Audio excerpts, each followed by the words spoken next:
Hi, I'm Carl Segno, and you're watching the Open Source News. We're here with the final segment of our series of interviews with Boris Khramtsov. This is part 2 of our interview on homelessness, resilience, and Canada's native populations. Thanks again for watching. Please visit us online at www.youtube.com/group/opensourcenews. Or low enough or high enough, whatever you want to call it. They want to get close enough by the dint of the way that the system worked to actually being able to be successful in the Canadian society at large. And so, despite the fact that there are kind of, in most of the areas that people live close to in Canada, we don't connect with them at all because they never were particularly integrated into Canadian society. We put them in kind of a limbo. Of course, and I mean, in a lot of cases, the actual reserve system is a wonderful limbo as well. I mean, the way it works, you restrict people to this chunk of land. On this chunk of land, actually, they cannot own the land individually.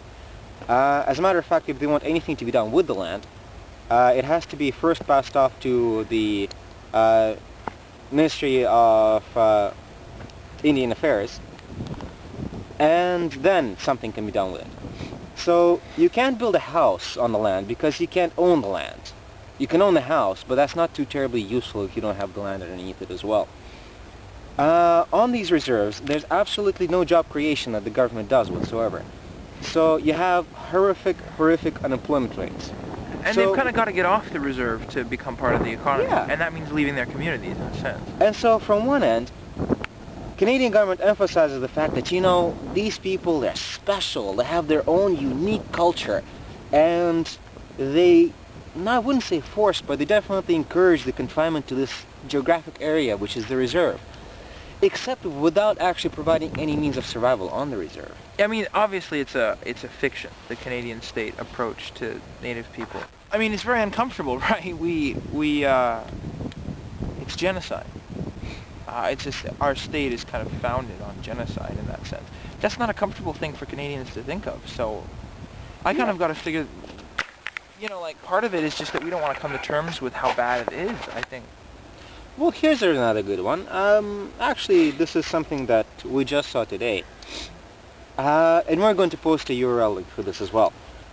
When was the last time that's right. that Canada did a more or less, or, you know, a promise in Canada, did more or less just unilateral takeover of a certain nation, the government within it, and then tear gas the people? You think it was a while ago, and that is actually not the case. We're talking this year. And we're talking a North Quebec Algonquin nation, the Barrier Lake. Now, fair play, CBC did put one page on this. Yeah, that's great. And the fact is that if you went looking for it, you could find it. But this is nowhere in the actual, what you would call mainstream news media whatsoever. And that is the problem. These issues, because they are so far out of the public eye, they are on these places, they are on these bunches of land that we're conditioned to not see, that whatever happens on them, we don't see it. And we have this strange misconception as Canadians, a lot of us at least do, about the First Nations people having some sort of special status that makes life easy for them. You know what? Go to a reserve. And if you visit at least a couple, I would like to hear you say again that it's easy to live there.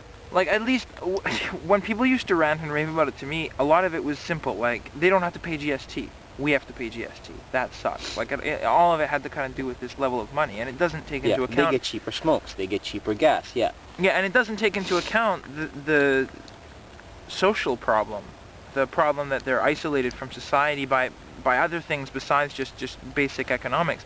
And I remember earlier we were talking, and this relates back to homelessness too, maybe it's a nice way to round this thing up. You were talking about an invisible wall between both the homeless and Native people and the rest of the Canadian public, the kind of enfranchised, as much as we are anyway, portion of the Canadian public. Why is that there, and what is that? Well, you know, it's something that I actually thought about a lot, and it's just to make sure that you understand that it is there. Again, I propose to you a quick experiment.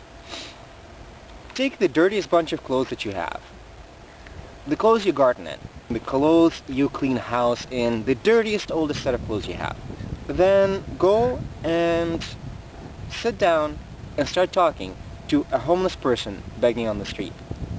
No need to actually brand them with anything, just ask them about why they're there, what it is they're doing, how it is they live. And you'll notice that all of a sudden people stop noticing you. There's this nice clear wall between you and everyone else. And even though you will still have your education level, you will still have your level in society, you will feel that that invisible wall is there. Now, as for why it's there, I mean, there's a whole bunch of reasons that you can list. I mean, you can list the good old Protestant work ethic, that if you're homeless, it means you didn't work hard enough. The good old meritocracy myth that says that if you're, again, if you try hard enough, you will succeed, you know, rah-rah American dream, basically. Right, but now that we've got a huge financial meltdown, that kind of, that rhetoric is falling apart a little bit, right? And you know what? It's going to be very interesting to see how exactly this financial crisis is going to affect the homeless population in Canada or those at risk of being homeless. I'm going to be very, very, very interested in following the situation pretty close. Because it's been a disaster in the United States, right? I mean, we've managed a lot of things better than the States in terms of dealing with this financial thing, but do you see a crisis of comparable magnitude by Canadian standards? You know, I'm always surprised, if nothing else, by the sheer resilience of people. And yeah, I saw this time and again when USSR collapsed. In Mongolia, there was, for example, a huge motion for, like, it really depended really heavily on USSR industry. And there was this huge move of back to the land. In Russia, it was the same thing. There was a big enough move for people for back to the village life.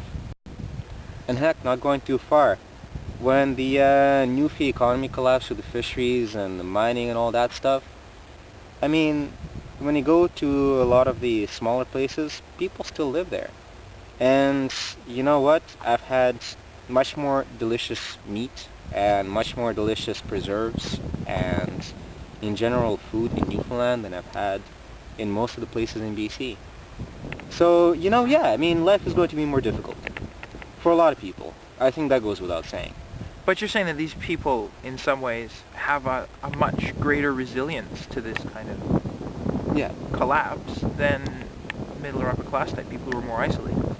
Yes, because, I mean, as a very rough example, think about the homeless street youth that I was talking about, the train hoppers, the squatters, the squeegee kids, even though honestly not my favorite group.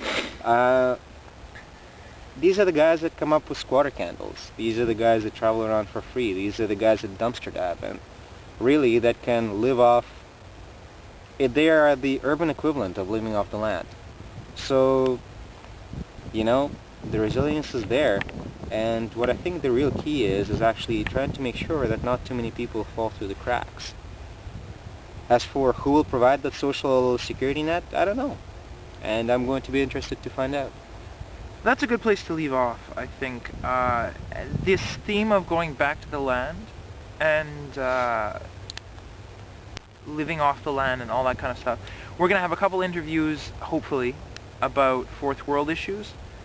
And also, there's going to be, I might actually sit up and talk about the Lisbon Treaty in Ireland for a second. And in my opinion, there's a back to the land dynamic going on there, too. So these are themes we'll pick up on again. Boris, thank you so much for coming in. You take me one step closer to my dignity and away from complete and utter humiliation, and I thank you for that. No problem. And anyone out there who watched this all the way through, it's probably going to clock in at 8 or 9 minutes. Thanks for doing that. Post your own video. We don't need financial contributions or anything like that yet. Hopefully never. Hopefully never, but we do need intellectual capital, so please support us if you can that way. Thanks for watching. I know I look crazy. It's cold out.